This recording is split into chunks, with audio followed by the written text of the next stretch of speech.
profil pelajar Pancasila. Untuk membantu memahami bagian ini, kita dapat menggunakan pertanyaan pemantik seperti berikut.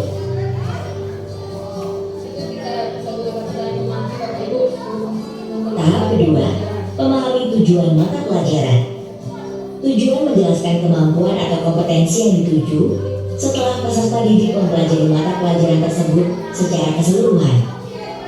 Untuk membantu memahami bagian ini, kita dapat menggunakan pertanyaan pemantik seperti berikut. Ketiga, mempelajari karakteristik. Bagian karakteristik menjelaskan apa yang dipelajari dalam mata pelajaran tersebut, serta elemen-elemen yang membentuk mata pelajaran. Untuk membantu memahami bagian ini, kita dapat menggunakan pertanyaan pemantik seperti berikut. Terakhir, mempelajari capaian per fase. Bagian ini berisi kompetensi yang harus dicapai dalam satu fase. Untuk membantu memahami capaian di fase peserta didik, kita dapat menggunakan pertanyaan pemantik seperti berikut. Untuk belajar memahami capaian pembelajaran, pendidik juga bisa membentuk komunitas belajar di satuan pendidikannya. Bergabung dengan komunitas belajar yang sudah ada, atau belajar dari contoh-contoh CP pada mata pelajaran lain. Karena pada dasarnya, CP disusun dengan prinsip yang sama. Ibu dan Bapak Guru, memahami CP adalah langkah pertama yang sangat penting. Karena tentunya kita sebagai pendidik perlu memahami apa yang akan kita ajarkan. Dengan berkolaborasi untuk memahami CP, maka Ibu Bapak akan lebih siap dalam melaksanakan langkah selanjutnya, yaitu menetapkan tujuan pembelajaran, menyusun alur tujuan pembelajaran, dan mengembangkan modul ajar.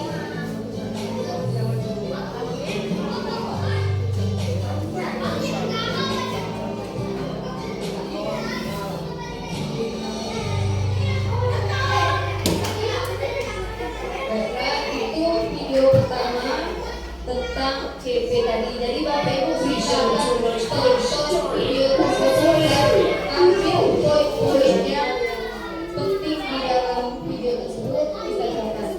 Jadi ada contoh bagaimana kita tadi sebagai pemantik terhadap siswa sudah belajar kan? Sebelum belajar kita mengajarkan apa yang pemantik.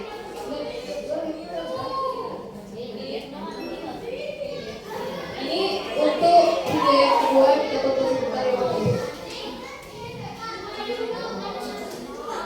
Ini tentang merumuskan tujuan pembelajaran. Kami sangat Agar peserta didik dapat mencapai capaian pembelajaran di akhir fase, maka pendidik perlu membangun capaian pembelajaran atau CP menjadi tujuan pembelajaran atau TP. Sekarang, kita akan mempelajari langkah kedua pada tahap perencanaan pembelajaran, yaitu merumuskan tujuan pembelajaran. Pada tahap ini, pendidik cukup merancang tujuan-tujuan pembelajaran yang lebih operasional dan videonya konkret sudah lebih di-share di dahulu. grup. Proses menyebutkan tujuan pembelajaran akan disusun pada tahap berikutnya. Ibu dan Bapak Guru, dalam merumuskan tujuan pembelajaran, kita juga perlu memperhatikan karakteristik mata pelajaran serta konsep atau topik yang dipelajari, karakteristik peserta didik, dan konteks lingkungan pembelajaran. Ibu dan Bapak Guru, tujuan pembelajaran sebaiknya memuat dua komponen utama, yaitu kompetensi dan ruang lingkup materi. Kompetensi yaitu kemampuan atau keterampilan yang perlu ditunjukkan atau didemonstrasikan oleh peserta didik.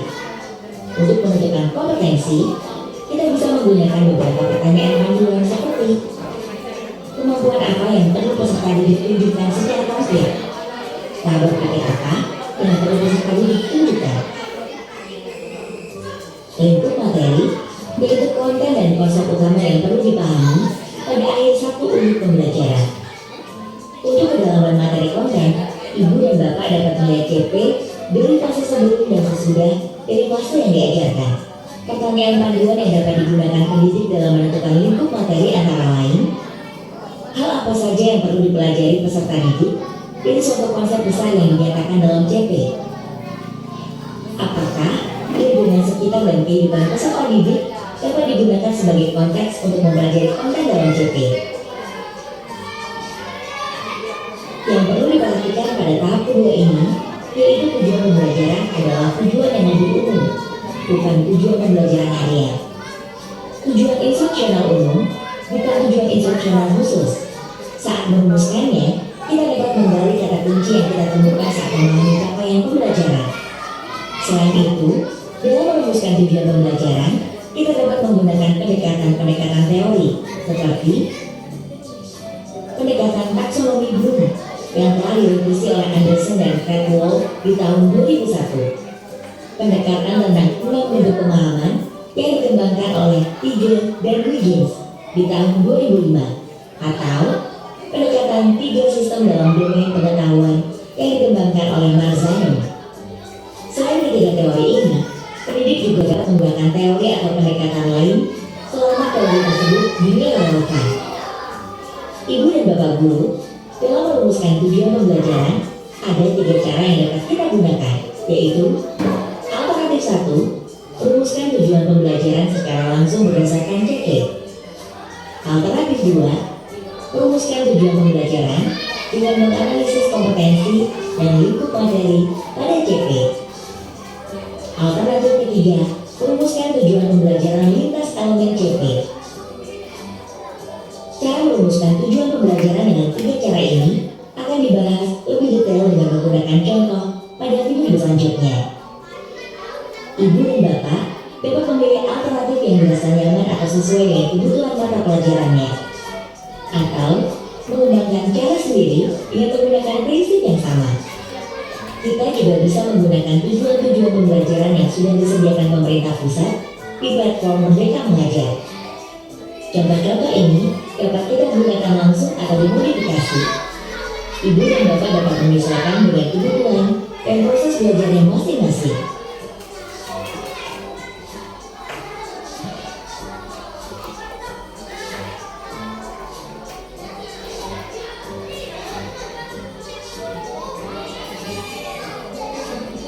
Selamat mencoba.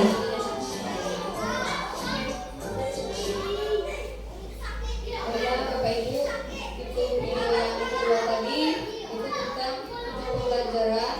Di sana kita bisa mengambil TP tadi berdasarkan PPM. Itu boleh kita edit, tapi jangan lupa diedit kalau mau coba situ. Nanti dimodifikasi lagi berdasarkan kebutuhan sekolah dan keadaan sekolah kita. Disesuaikan dengan sekolah kita. Gitu. Atau langsung ke video 3, bercepat.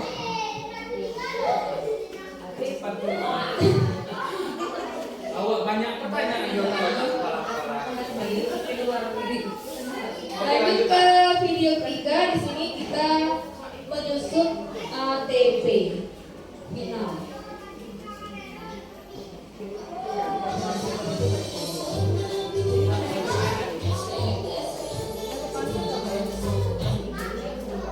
Menyusun ATP. Setelah merumuskan tujuan pembelajaran, langkah selanjutnya adalah menyusun tujuan pembelajaran tersebut menjadi sebuah alur atau disebut dengan alur tujuan pembelajaran. Alur tujuan pembelajaran atau ATP sebenarnya memiliki fungsi serupa dengan silabus yang selama ini kita kenal. ATP merupakan perencanaan dan pengaturan pembelajaran serta asesmen secara garis besar untuk jangka waktu 1 fase. Dalam menyusun ATP, terdapat beberapa prinsip yang perlu diperhatikan, yaitu pertama, tujuan pembelajaran adalah tujuan yang lebih umum, bukan tujuan pembelajaran harian, atau tujuan instruksional umum, bukan tujuan instruksional khusus. Pada tahap ini, kita dapat menggali kata kunci yang ada dalam CP. 2. Alur tujuan pembelajaran harus tuntas 1 fase, tidak terpotong di tengah jalan. Artinya dalam penyusunan ATP memang didedikasikan untuk memenuhi CP dalam 1 fase dan tidak dapat diteruskan pada fase setelahnya. 3. Sama seperti saat memahami CP, alur tujuan pembelajaran juga perlu dikembangkan secara kolaboratif dengan guru 1 fase. Misalnya, kolaborasi antara guru kelas 1 dan 2 untuk fase A, atau kolaborasi guru matematika di kelas 7, 8, dan 9 SMP untuk fase G. 4. Alur tujuan pembelajaran dikembangkan sesuai karakteristik dan kompetensi yang dikembangkan setiap mata pelajaran. Oleh karena itu, sebaiknya dikembangkan oleh pendidik yang mahir dalam mata pelajaran tersebut. 5. Penyusunan alur tujuan pembelajaran tidak perlu lintas fase, kecuali pendidikan khusus. 6.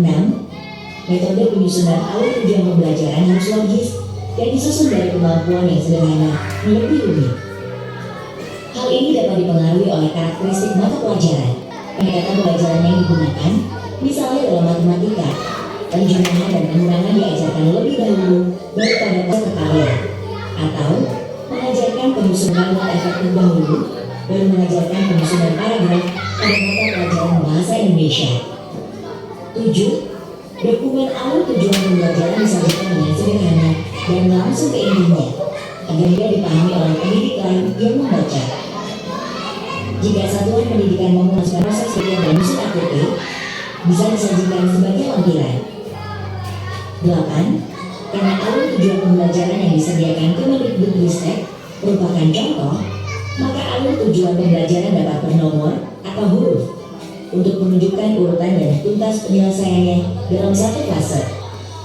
9. Alur tujuan pembelajaran menjelaskan satu alur tujuan pembelajaran, tidak bercabang atau tidak meminta guru untuk memilih. Apabila ibu bapak menginginkan urutan yang berbeda sesuai dengan kebutuhan peserta didik, maka disarankan membuat alur tujuan pembelajaran lain. Urutan atau alur perlu jelas sesuai kebutuhan peserta didik, dan untuk itu dapat diberikan nomor atau kode. 10.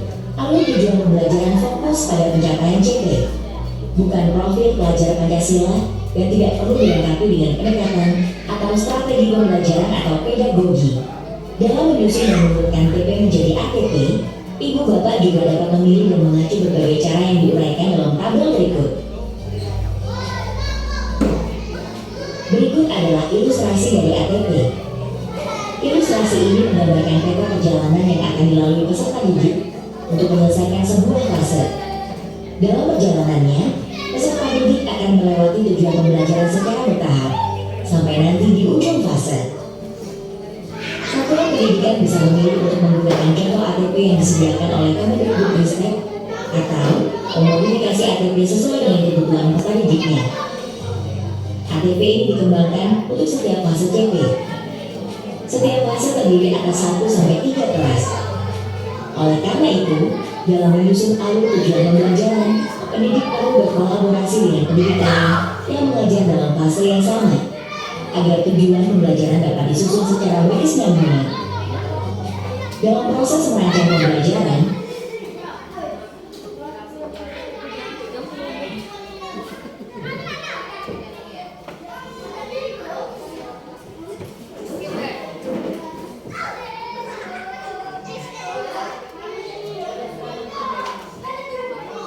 jadi bagaimana Bapak Ibu yang mempunyai pertanyaan tadi apa itu CP dan EP, ATP apakah sudah terjawab dengan menonton video ini?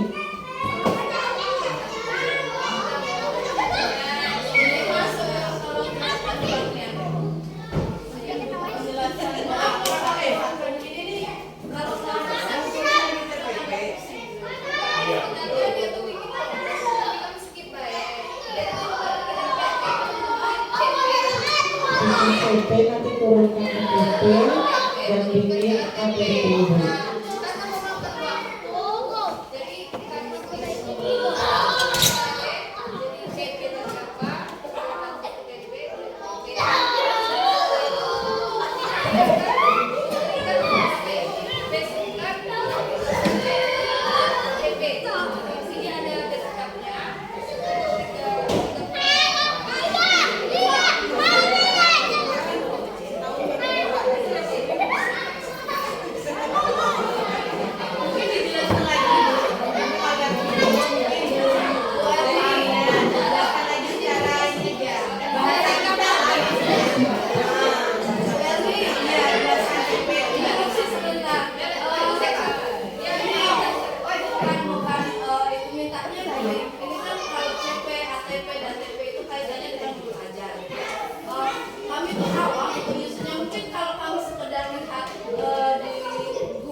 Oke, nah, jadi maksud ibu kita tadi untuk membedakan dan kata tadi mau indikasi ke gitu ya, Bu. Dan sini masih dari yang kami belajar lebih dulu dari Bapak kita. Untuk membuat CP, itu tadi namanya CP.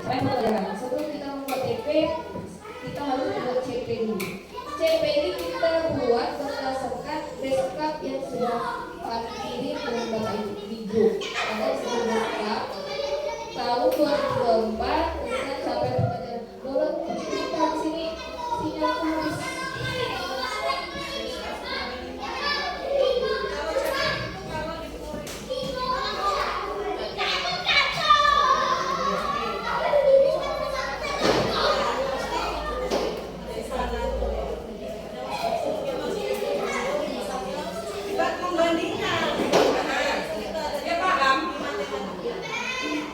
Iya, iya paham.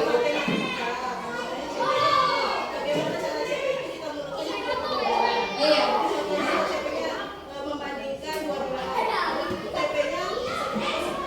Iya.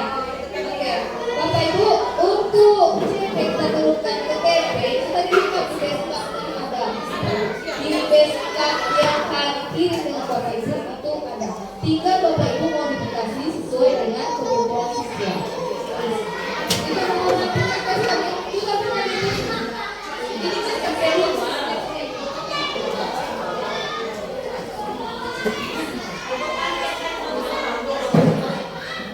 Mati HP itu. Ini kan kau spoiler.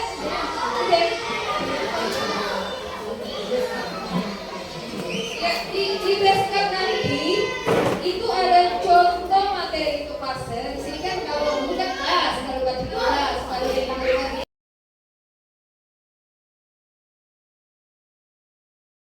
Di sticknote nanti silakan Bapak Ibu tempel di papan katanya tuh kertas plano yang sudah saya siapkan. Note yang pink itu no, yang kuning itu wonder. Jadi kolom wondernya nanti di sebelah kanan, kolom no di sebelah kiri. Jadi yang no itu apa yang kita ketahui, yang wonder setelah itu. Setelah kita mengetahui apa tadi capaian pembelajaran. Semangat. Sekali lagi ya. Sekali lagi ya. Tepuk the best. Jadi tadinya oke, tepuk the best seperti ini. Tepuk the best. Saya bisa Inggris nih. Tepuk the best. I am the best. You are the best. We are the best. I am the best. You are the best. We are the best. Yes. Allahu Akbar. Seperti itu bisa? Panjang kepala. Bisa? Oke, seperti itu. The best. I am the best. You are the best. We are the best. I am the best. You are the best. We are the best. Yes. Allahu Akbar. Yes. Allahu Akbar. Takbir. Allahu Akbar. Oke, Guru. Ya, guys. Ya. Baiklah. Terima kasih. Lanjutkan tadi sudah sedikit. Assalamualaikum warahmatullahi wabarakatuh. Kami dari kelompok Pelangi ingin menyampaikan hasil dari yang kami diskusikan kelompok tadi. Saya Hesmi, guru kelas 3, ada Ibu Indah, guru bahasa Inggris, Pak Joni, guru PAI, dan kepala sekolah kita Pak Abdul Mahdi. Jadi di sini langsung saja saya akan menyampaikan capaian pembelajaran yang kami buat, di mana peserta didik mengetahui pengertian dari operasi pengurangan bilangan caca kurang dari 100. Yang kedua, peserta didik mampu memahami konsep awal operasi pengurangan. Ketiga, peserta didik dapat mengimplementasikan atau menggunakan media ke dalam operasi pengurangan media yang ada di kehidupan sehari-hari, misalkan ada kelereng, terus batu atau akrilik yang lainnya.